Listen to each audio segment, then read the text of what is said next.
Tac tac tac, bonsoir tout le monde. Du coup ce soir le but c'est de faire la défense de Starplo. Donc voilà, Starplo nous a rejoint, c'est un bon joueur, il a un énorme potentiel.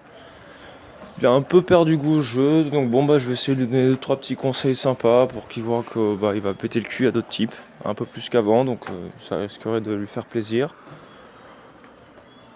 Et puis voilà. Donc c'est naze, vous attendez, ça charge, c'est super naze, je suis d'accord. Mais bon, j'ai envie d'être un peu naze ce soir, je suis fatigué, non, je suis pas au top. Donc tranquille piano, je prends ma petite bière, je fais une petite partie sur le compte secondaire, tranquille. Donc voilà. Tac. Une petite gorgée de bière et je suis à vous.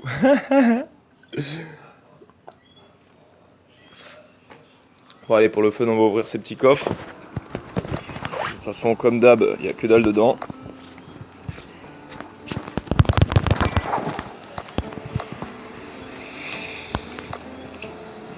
Ce n'est pas une surprise. Et puis après, comme convenu, on va faire la petite défense à Starplo. Donc je vais arriver au début, la première chose que je vais faire, je vais critiquer un max. Bon, c'est toujours facile, hein, on arrive, ouais c'est pas bien, c'est pas bien. Après je vais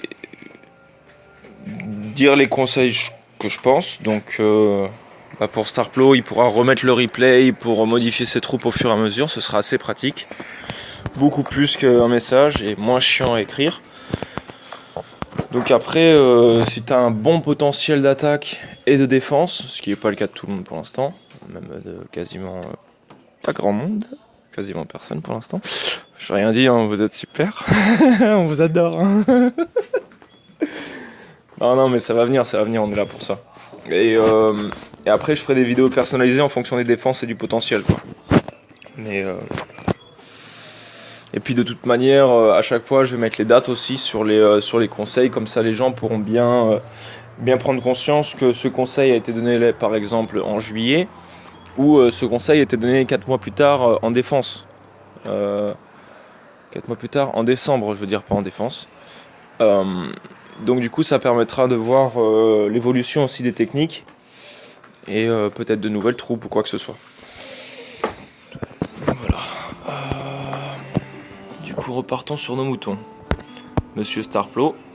Donc ouais, moi je vous dis franchement, je suis pas trop à l'aise sur les vidéos. Vous avez vu, je dis pas mal de conneries, ça me détend. Ça va venir avec le temps. On va juste modifier le petit message, ça fait longtemps, ça fait quelques jours. Modifier, qu'est-ce qu'on va foutre? Pourquoi ça marche pas? Parce que je tape au mauvais endroit, évidemment. Voilà, là ça va marcher. Nous dépasserons notre propre limite par la différence de la part de chacun. Égard forage. Ouais, c'est bon. C'est un peu sérieux ça quand même. Allez, ce soir c'est détente. On va passer tous une belle soirée. Non. Journée. Ah oui, on s'est connecté demain matin. Merci de jouer dans notre clan.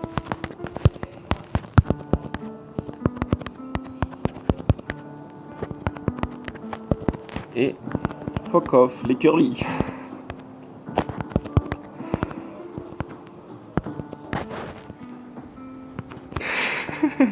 C'est l'effet bière ça.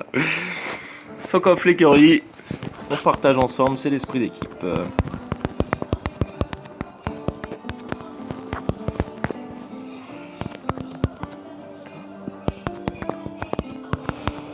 Voilà. Bon il y a le film derrière, ils foutent le bordel avec leur film sur le projecteur, la famille ils font un peu chier, mais bon, je suis obligé de venir là pour internet. Je suis dans un petit appart et j'ai la 4G mais j'ai pas d'internet, donc voilà. Désolé pour le dérangement. Et on va enfin y aller après combien de temps? Je sais pas, peut-être 12 minutes de vidéo. Non, 5 minutes de vidéo. Ce qui est quand même super sympa pour les joueurs qui viennent, ils perdent pas leur temps. Alors voilà Starplo.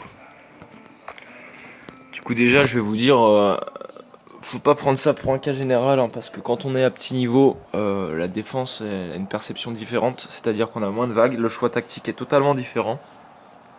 Donc on peut pas créer ce qu'on va faire dans la défense à Starplo par exemple. C'est-à-dire que là, sa première vague elle est très solide, ses golems ils vont se faire déboîter, ses canonnières vont partir en avant, elles vont s'arrêter, donc les loups vont foncer. Et puis comme je vous ai dit, les canonnières vont s'arrêter, vont tirer.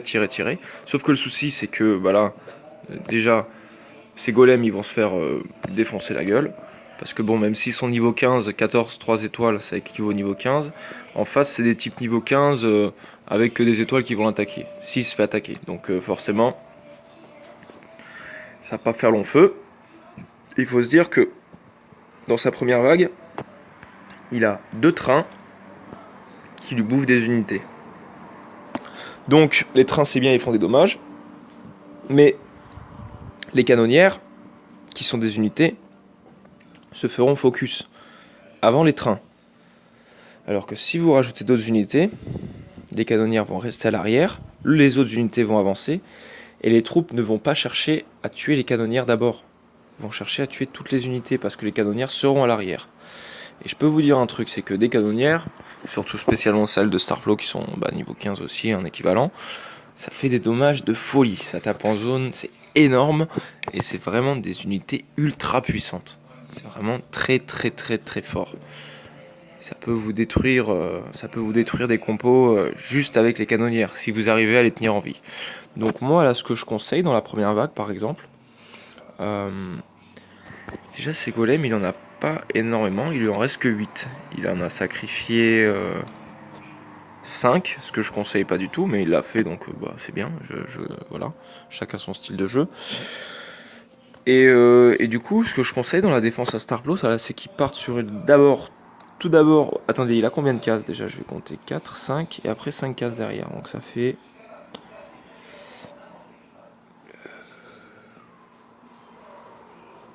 Ouais. Donc... je vérifie 2-3 trucs. Qui m'insulte pas quand il voit le replay.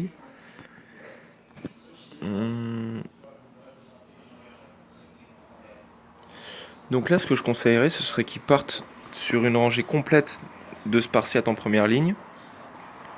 Juste derrière, qu'ils mettent 2 golems. Et juste derrière, 3 séraphins. Derrière ces 3 séraphins qui foutent toutes ces canonnières. Donc ça déjà, ça permettra à ce que les Spartiates prennent des dommages, à ce qu'ils buffent ces golems. Donc ces golems vont choper du bouclier en plus. Ils vont avoir du bouclier en plus sur leurs 34 000 points de vie. Parce qu'il faut se dire que 6% d'armure, je vais vous montrer un petit truc, je sais pas si tout le monde le sait. C'est que 6% d'armure, ça correspond... 6% d'armure, 6 d'armure. Je suis fatigué le soir, donc quand je vous fais les vidéos, vous allez voir, vraiment des fois, je perds mes mots et tout ça, je suis un peu à l'ouest. Donc 6 d'armure, déjà, ça correspond à combien? Bon, tu me donnes le pourcentage ou pas, là? D'habitude, il me donne le pourcentage, cet enculé. D'habitude, quand tu viens là-dessus, c'est leur mise à jour à la con, là. Parce qu'ils font plein de mises à jour tout le temps, mais c'est pas génial, des fois. Désolé de me plaindre, je suis censé être sympa. Ah, voilà, c'est là. Donc 8%, c'est 28% de réduction de dommages. Voilà, donc le golem, 5, ça fait 21. Donc le golem, il est à peu près à 22-23% de réduction de dommages. C'est déjà pas mal. Donc avec les Spartiates qui vont être devant, les Spartiates vont prendre des dommages. Donc à chaque coup reçu, le Spartiate va donner un point de bouclier en plus. Et va quand même apporter beaucoup de protection. Surtout que derrière, le but de foutre les golems devant les séraphins, c'est que les golems vont se foutre en pierre. Les séraphins vont passer devant les golems, vont continuer à soigner. Parce que mine de rien, bon, je vais pas retourner en arrière à chaque fois pour vous dire combien ils soignent, mais ils soignent pas à chier, surtout qu'ils sont un peu plus de niveau 15, c'est séraphins, donc voilà. Donc pendant ce temps-là, les canonnières, elles auront lancé depuis un moment leur loup, elles se seront arrêtées sur place. Et Et derrière, du coup, le but, c'est qu'en vague 2, au début de la vague 2, je vais foutre... Laissez-moi réfléchir un peu. Il a combien de spartiates? D'accord, il n'y en a que 2 en plus. 2, c'est pas beaucoup. Donc le but derrière, c'est de foutre des cavaliers qui vont aller rejoindre la vague numéro 1. Parce qu'en défense, surtout quand on est à haut niveau, il faut créer une jonction entre les vagues. C'est très très très important. Parce que quand tu es à haut niveau, tu as 2 choses à prendre en compte. La longueur des vagues, qui fait que les convois prennent plus de temps à arriver, parce que tes vagues sont plus longues en quelque sorte. Et aussi autre chose... Peut-être que j'ai une connerie, hein, mais ça m'arrivera régulièrement de dire des conneries, vous souciez pas, je suis pas parfait. Et l'autre chose à prendre en compte, c'est que les gars qui vont te taper à haut niveau, c'est souvent des gros connards qui t'attaquent avec des troupes niveau 15, 6, 8 étoiles, et qui te pètent l'arrière-train. Donc voilà. Il faut vraiment chercher à optimiser, parce qu'on des fois on se fait un petit peu prendre de travers quand même. Donc là, sur le début de la première vague, où il y a le dirigeable, il va mettre ses 2 spartiates au milieu, parce qu'il lui en reste que 2. Et à la place des buggy, de chaque côté, il mettra 2 cavaliers. Donc du coup, comme je disais, les cavaliers vont foncer. Et le but, c'est que les cavaliers qui vont foncer vont permettre aux canonnières, en fait, de rester peut-être en vie plus longtemps et de faire plus de dommages. Donc après, on va repartir sur la même structure de vague. 2 golems devant, à la place des séraphins actuels, et derrière 3 séraphins, bam bam bam, et tout à la fin, nos 5 canonnières encore. Donc là, on part sur 2 structures de vagues au début, où tu n'as quasiment aucun module.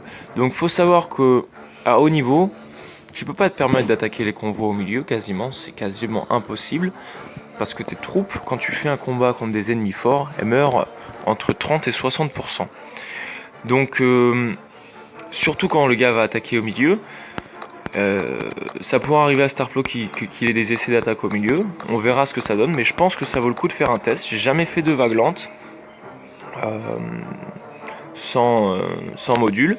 On va faire un test et je pense qu'il va être très satisfait du résultat. Parce que la 3e vague va être ultra concentrée en module et va faire un maximum de dommages.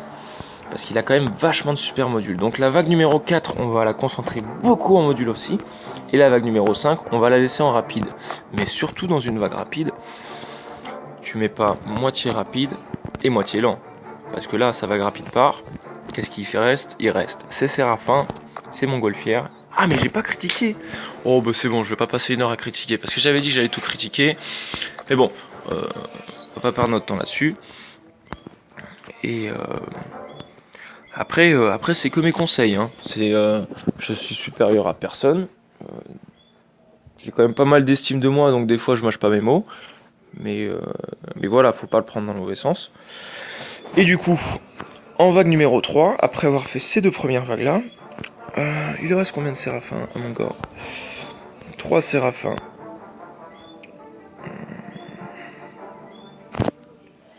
Qu'est-ce qu'on peut lui mettre? Là, il lui reste 3 séraphins à placer.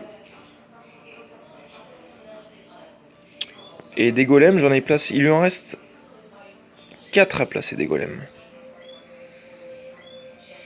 Je vais lui faire un petit truc sympa, un petit truc original. C'est que... Bon, après, c'est s'il veut recopier, hein, s'il s'emmerde à le faire, c'est que c'est une proposition. Forcément, il n'est pas forcé, comme personne. Enfin, c'est moi qui n'est pas forcé, mon ami. Du coup, la proposition pour la vague numéro 3, ce serait de mettre... Ça, c'est un atout technique que j'ai observé et qui, en fait, tout le monde a ignoré et qui est très très bête et que j'ai conseillé pendant très longtemps. Mais je le fais pas bas niveau, hein, parce que tu fais pas ça avec des paladins ou avec des petites troupes. Faut vraiment des golems, des trucs solides. Et je conseille ça souvent aux petits joueurs, c'est de mettre tes golems en fin de vague. Pourquoi? Parce que tes wagons, ils seront devant tes golems. Donc tes troupes devant, quand elles seront toutes mortes, à la place que les ennemis tirent sur les wagons, qu'est-ce qu'ils font les ennemis? C'est quoi les règles? Les règles, c'est qu'un ennemi une troupe offensive, quand elle va taper la défense, si dans une certaine portée de détection, elle voit des troupes, elle ne va pas taper les wagons, sauf les condors. Les condors, c'est la seule unité qui va taper la première unité à son niveau, et que ce soit wagon ou unité, elle va taper. Elle ne cherche pas. Elle cherche, comme toute autre unité, le condor, à focaliser les ennemis une par une, mais s'il y a un wagon devant, elle va taper. Du coup, je m'éparpille toujours, ça c'est totalement du Félix. En vague numéro 3, du coup là j'opterai pour qu'il a quand même pas mal de place, c'est vraiment sympa. Toujours 3 cavaliers en renfort qui vont aller renforcer ses canonnières. Derrière ces 3 cavaliers, qu'est-ce qu'on va lui foutre?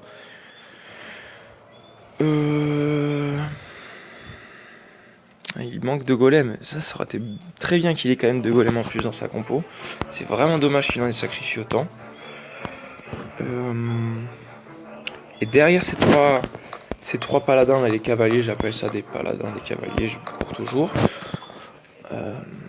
Du coup là, on va lui mettre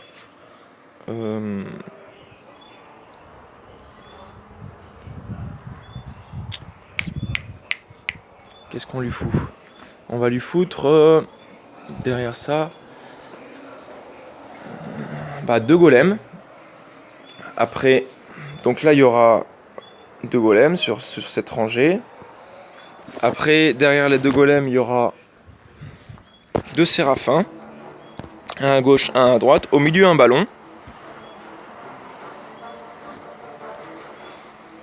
Et donc après, on lui mettra 3 trains. Et donc là, forcément, tous ces modules, les invocations, elles auront été détruites dans les vagues d'avant. Là, je vais vraiment prioriser du harpon qui va détruire les grosses troupes, qui va rester. Après, je sais pas combien il en a, donc on va voir. Parce que le plus important, c'est la dernière vague. Hein. Le plus important, enfin la vague derrière, c'est la 4e. Le plus important, c'est sa 4e vague, où là, il y aura une puissance de feu tellement grosse que l'ennemi, normalement, il restera plus rien. Et elle sera couverte par la 5e vague rapide. Donc toute la puissance sera en 4e. Ce qui va permettre à Starplo, en fait, déjà dans tous les matchs, quasiment, même contre des types niveau 15, avec 6 étoiles, 4 étoiles, 3 étoiles, de lui défoncer toutes ses compositions, de perdre toutes les troupes. Donc déjà l'ennemi, il va pas revenir farmer. Après il faut dire que un gars comme Starplo c'est très spécial, hein, il a quand même des étoiles partout. Voilà, le type il envoie du lourd. Mais quand même, faut toujours prévoir de se battre contre plus fort parce que c'est ce qui se passe. Donc voilà. Donc du coup on avait bien dit, j'ai déjà expliqué, donc il faudra juste passer le replay. Pour les prochaines vidéos, j'essaierai d'être plus concis, plus organisé, mais les premières, ce sera le bordel, hein, comme celle-là. Et donc du coup, sur ces 3 trains, sur son dirigeable, on placera... j'ai des doutes. Ça m'emmerde, il lui faut 2 golems de plus. Bon, Starplo, tu vas acheter 2 golems, hein.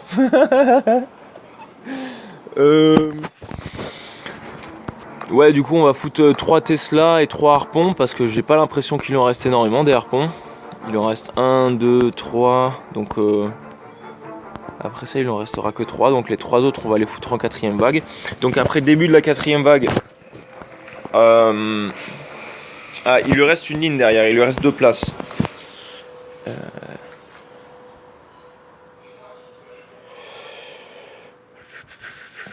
On va foutre 2 golems à l'arrière.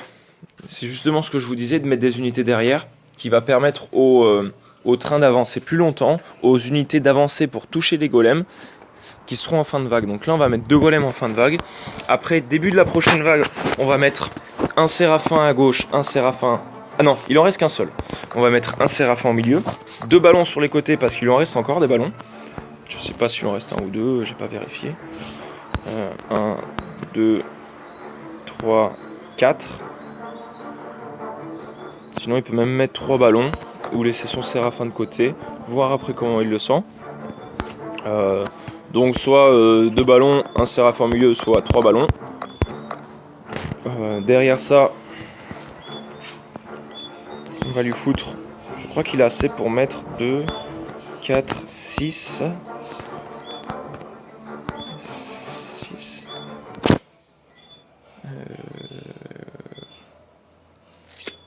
Donc il ne reste que 3 trains.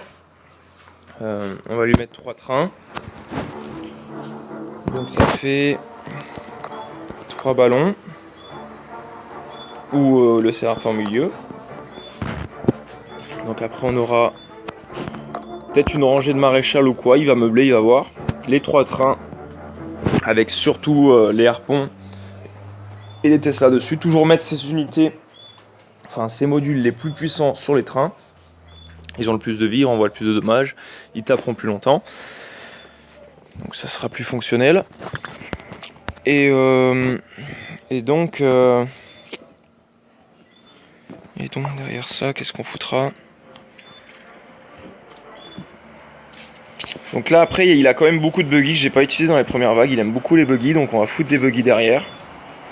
Je pense. Quelques maréchaux. Enfin la 4e vague, faudra que je revoie après avec lui. Mais du coup déjà la base vous avez compris. Et je pensais qu'il y avait plus de trains en fait. Je pensais qu'il y en avait un peu plus. Mais c'est dommage qu'il ait mis autant d'étoiles. C'est vraiment très très dommage. Parce qu'au final, ce qui se passe là, c'est bien, il a des étoiles, ses unités sont plus fortes. Oui, mais il aurait mis un petit peu moins d'étoiles sur certaines troupes. Plutôt qu'un train, il ait 10% de vie en plus, il en aurait eu 3 en plus dans sa compo. Plutôt que d'en avoir 6, il en aurait eu 9. Donc il aurait 50% de trains en plus dans sa compo. Plutôt que d'avoir juste 10% de dommages en plus. Et 10% de vie en plus sur ces trains. Donc moi le choix il est très, très rapide et très clair sur les étoiles. Je suis assez dur avec mes membres là-dessus, je leur dis souvent mais arrêtez de délirer quoi. Arrêtez avec vos étoiles. Bon, après Starplo je critique pas du tout, hein, je veux pas le mettre mal à l'aise. Mais c'est mon avis pour tous. Et du coup après en 4e vague on va faire surtout ce qui est très important déjà dans une vague rapide, c'est de pas paquer ces griffons comme ça parce que l'ennemi après au moment de te mettre un 100% il t'aura détruit toutes tes troupes parce que ça arrive forcément, faut pas rêver. Il va foutre des anti-aériens parce qu'il aura tout tué et puis les griffons c'est assez relou donc il va mettre 2-3 tours anti-aériennes. Qu'est-ce qui va se passer? Les tours anti-aériennes elles vont tirer sur celui-là par exemple et à la place de toucher que celui-là, la capacité va faire que les 4 griffons autour vont prendre des dommages. Donc forcément, vaut mieux en mettre une rangée de griffons, une rangée de buggy, une rangée de griffons, une rangée de buggy, une rangée de griffons, une rangée de buggy. Et après, si t'as plus assez de buggy, si t'as plus assez de je sais pas quoi, tu fais 2 rangées de griffons collés, mais vraiment essayer de la séparer. Et donc principalement il aura ses modules avec le plus de dommages dans les vagues de devant et la vague de derrière va surtout permettre de couvrir et peut-être de passer quelques ressources. Mais le buggy, il faut dire une chose, c'est que un buggy face à une triple canon, le buggy souvent il dit ciao. Donc voilà, ça c'était pour la défense de Starplo. Surtout je veux dire merci à tous nos membres parce qu'en ce moment c'est génial. Merci à Putbacker en ce moment d'être co-leader, merci à tout le monde de ses investissements quotidiens. Kalouis, un gars super, Legatus il est venu donner un petit coup de main, Alphys, sympa aussi, vraiment un bon type que je connais depuis longtemps. Dono qui était ultra présent au début mais qui a des petits soucis de santé, donc forcément il est moins pressant. Putbacker on a déjà lancé des roses, on va éviter de lui en lancer 2 fois. Plox, oh une montagne Plox, il va bientôt un des top players du clan, c'est un des meilleurs espoirs au niveau du potentiel actuel. Corbejo, c'est mon père, il est un peu fier, il voit son fils en haut, donc il se dit je vais pas me laisser descendre dans le classement. Znasser, faut que tu repasses en vocal, hein, parce qu'en ce moment on ne voit plus. Batko, très sympa, il vient, il dit bonjour, un bon joueur. Il a l'air d'avoir un bon caractère, on le connaît pas assez. ARL, plutôt discret, très poli. Un bon joueur aussi. Booby, lui, c'est le fantôme du chat. Il passe, il regarde, il observe. Mais il est toujours présent, mais il s'intéresse toujours. Yes. Ouais, ça marche. Bonne nuit. Yes. Et après, c'est le moment de remercier un peu tous nos joueurs. Donc je fais un petit topo pour chacun. Genjino, je te connais pas beaucoup, t'as l'air sympa, mais mais ça se voit que t'as envie de participer au clan, de t'investir aussi, c'est vraiment cool. DGS, il est arrivé ce matin, pile au moment où je me suis un peu enflammé avec un type qui m'a fait chier, j'aurais dû l'ignorer, donc forcément j'espère qu'il s'est pas senti mal à l'aise. Astragalius, c'est une tombe, ça pour ça, y a pas de doute. Il va mettre un message à toutes les guerres de clan, mais sinon on le verra pas trop. Siciliano, c'est un gars super sympa, toujours avenant. Il aime pas se prendre la tête, il aime pas se sentir enchaîné, donc forcément il a fait plein de clans avant, il a bougé. Apparemment il a trouvé une maison. Aioros, tiens, on va lui dire bonjour parce que...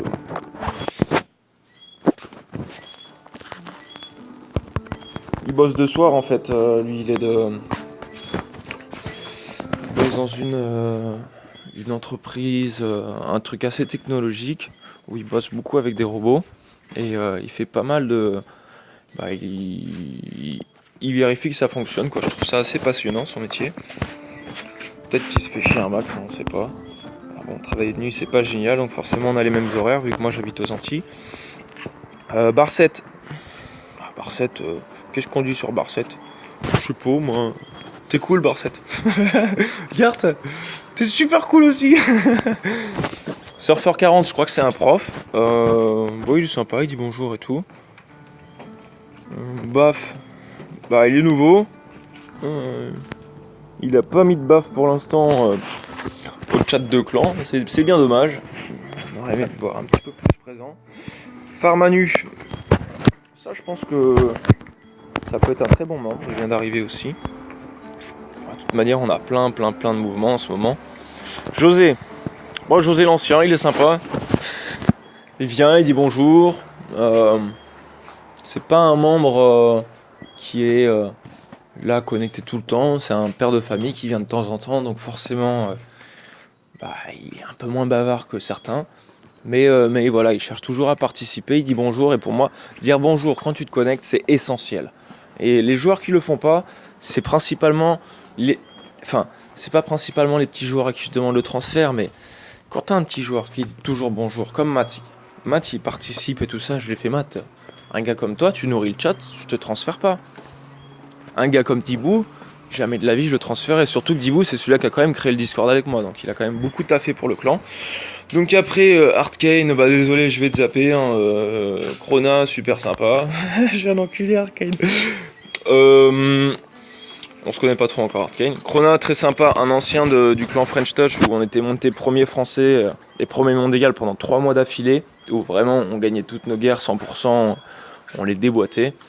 Puis il était devenu AFK à cause d'une formation, donc il avait quitté. Patate douce, on va l'expulser, tiens, c'est ma belle-mère. Boudine, on ne voit plus Boudine, hein. Pas très bavarde. Beast, petit manque d'activité, je l'ai MP à ce sujet. Sombra, c'est mon sombrero, très sympa, toujours bavard, et ça, c'est beau. Caravanier, un peu le cul entre deux chaises. Des fois très connecté, très bavard, et des fois plus du tout, donc forcément on a nos vies personnelles, on respecte un peu quand même aussi. Bandit 81, lui il va lui falloir du temps, Bandit, mais ça se voit qu'il aime la compétitivité, et... il aime bien monter. Bon après on met pas tous des sous, mais il a un esprit compétitif, ça se voit. Koyen, faut qu'il arrête de casser sa voiture.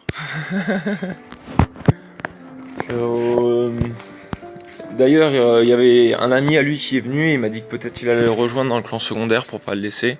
Donc pour l'instant, son ami a fait le transfert et lui il est invité à rester. Hein. C'est un membre qui est assez courtois, qui vient se présenter de temps en temps, c'est agréable. Pixel, un petit bavard.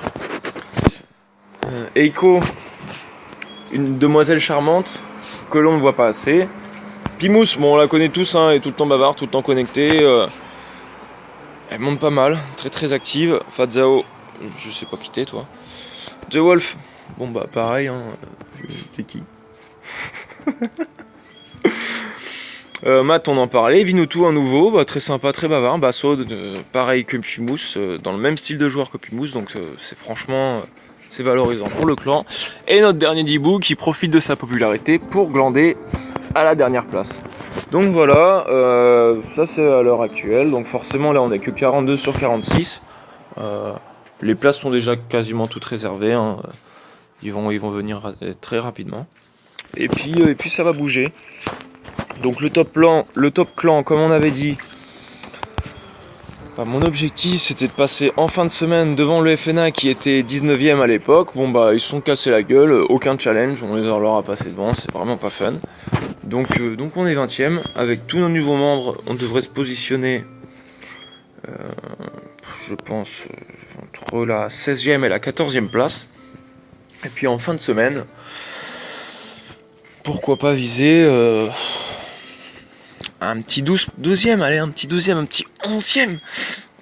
Après, faut voir, peut-être beaucoup de différence. Non, ça fait beaucoup de différence d'un coup. Ouais, déjà, si on se positionne à la 13ème place en fin de semaine, c'est déjà excellent. Il y a quand même 20 000 points à faire. Donc c'est énorme. Je vais quand même rappeler à nos membres qui ne connaissent pas les règles, c'est que un joueur qui est dans le top ladder, comme par exemple Starplo, comme moi, comme Kalouis, comme Legatus, dans les 10 premiers, il rapporte 100% de ses points au clan. C'est-à-dire que Znasser, il rapporte 7234 trophées. Donc dès qu'il fait un combat, c'est des trophées purs qui rentrent dans le clan. Donc un joueur comme Dibou, franchement, qui traîne du gland, qui s'en fout pas mal. Parce qu'il faut dire ce qui est, un Dibou, franchement, cette semaine, les trophées, il dort sur lui. On va bientôt le kick, cet enfoiré d'ailleurs. Et un joueur comme Dibou, il rapporte 10% de sa valeur de trophée parce qu'il est dernier du clan. Donc après, ces calculs-là, je les sais parce qu'on les a fait. Les développeurs font souvent des patchs, des modifications sans le dire. Donc des fois, on se rend compte que les règles changent. J'ai pas l'impression que ça ait changé pour ça. Et donc Dibou, merci pour tes 234 trophées au clan, tu nous aides vraiment à monter dans le top. Qui aime bien châtie bien. Et donc sur ce, allez, un petit combat de fin, je vais toujours essayer de finir par un petit combat, comme ça au moins je vous aurai parlé 45 minutes pour dire de la merde, mais il y aura un petit combat intéressant. Ouais, bisous papa. Attendez 2 secondes, je fais un petit bisou à Corbejo.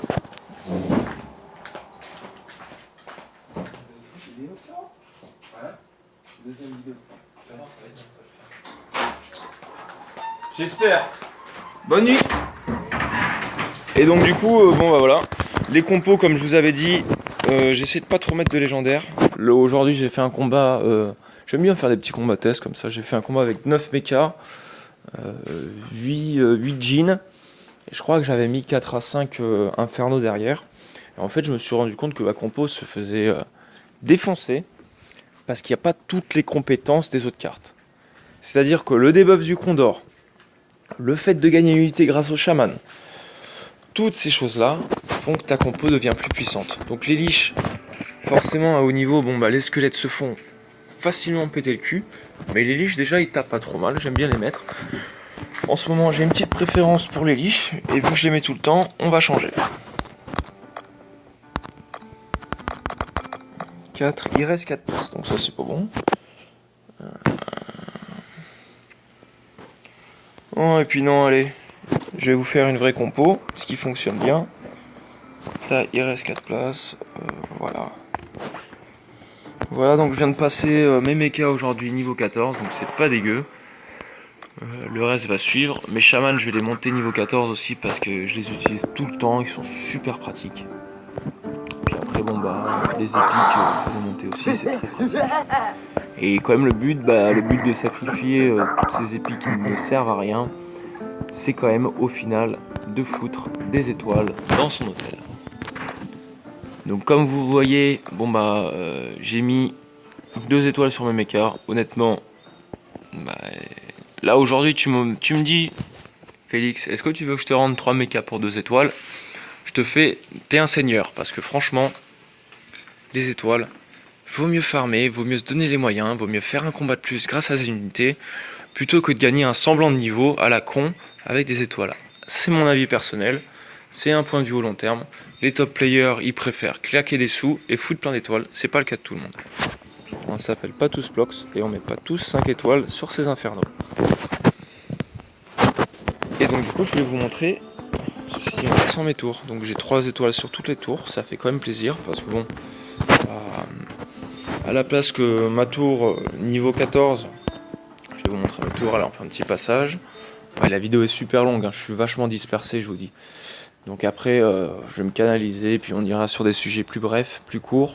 Pas des vidéos d'1 heure, ni de 45 minutes comme maintenant. Donc après, comme je vous disais, on sait plus de quoi on parle forcément. Voilà. Mon canon, il tape quand même bien, il tape à 1300 pour un niveau 14, c'est pas dégueu.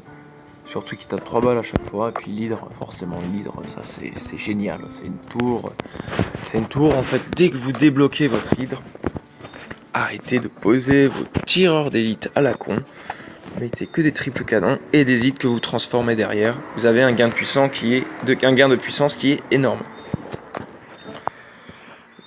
Bon allez, je me disperse encore un peu avant le combat, comme à mon habitude,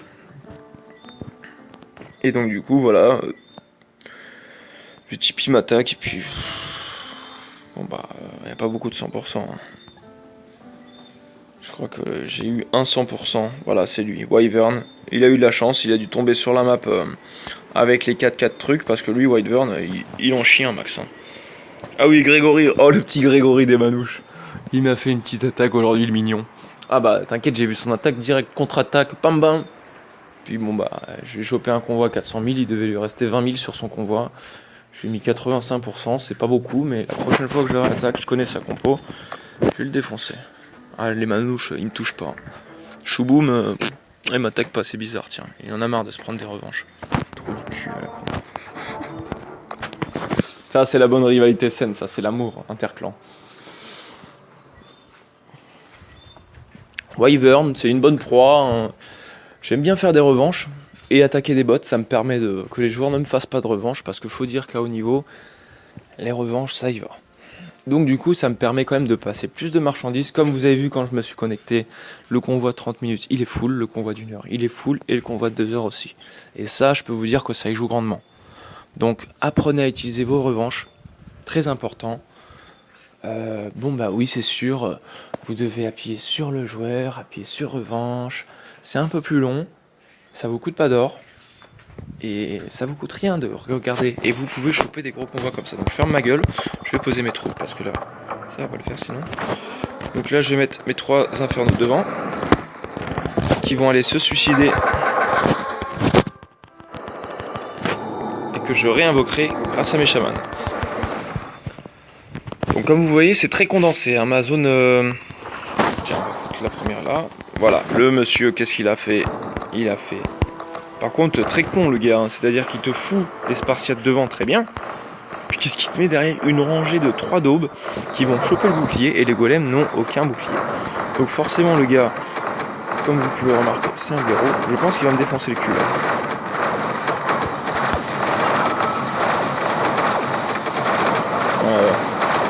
Faut que j'arrête d'invoquer mes infernaux devant parce qu'il a pas assez de dommages en première vague. Et mes infernaux prennent trop de temps à mourir. Du coup, mes golems prennent trop de dommages. Mes mechas prennent trop de dommages. Je vais modifier mon attaque à la prochaine.